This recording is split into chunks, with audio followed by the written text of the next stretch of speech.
Сегодня бывший президент Грузии, бывший глава Одесской области, теперь уже бывший апатридзе, то есть человек без гражданства, возвращается, как он сказал, домой в Украину. Его здесь не было чуть больше года.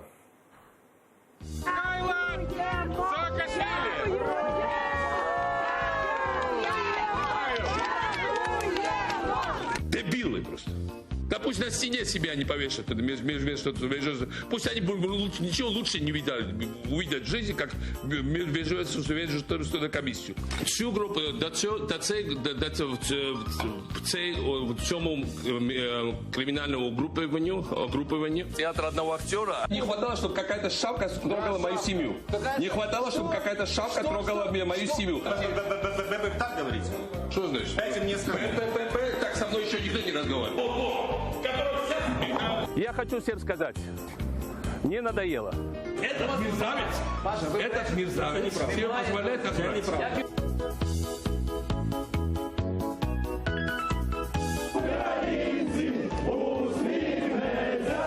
Міша! Міша! Мій дорогий, куди ти їдеш? Скажи мені. Ми тебе чекаємо. Тут вся країна тебе чекає, Міша. Ну, для объективности надо сказать, что Арсений Яценюк в оригинале говорил Юля, это когда ждал ее возвращения из СИЗО. Тем не менее, гость нашей студии Вячеслав Шутенко, основатель аналитического центра «Киев Стратпро». Доброе утро. Доброго ранку. Михаил Саакашвили уже заявил, что побывал на всех должностях, и политика его не интересует. Стоит ли верить им?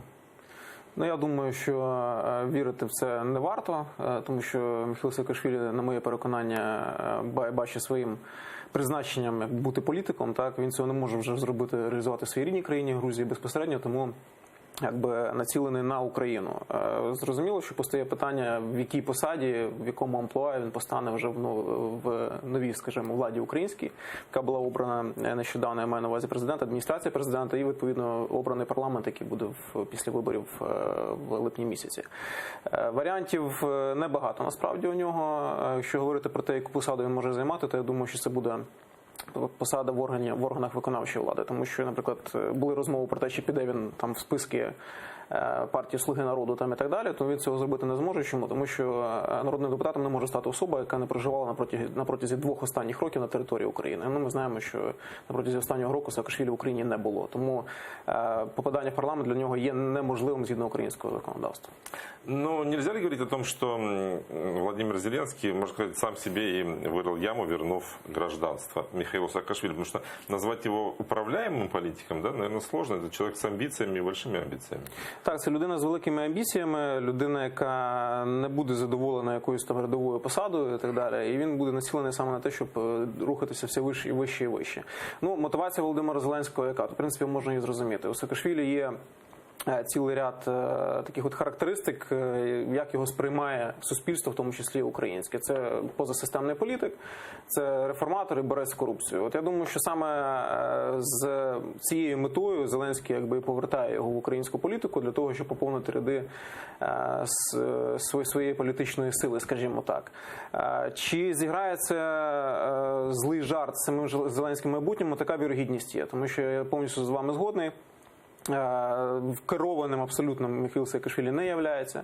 Він являється дуже амбітною людиною, і якщо на перший погляд може здатися, що він якраз підсилить команду Зеленського, то я повністю на 100% це не стверджував, тому що невідомо, як повернеться його співпраця з командою президента в майбутньому.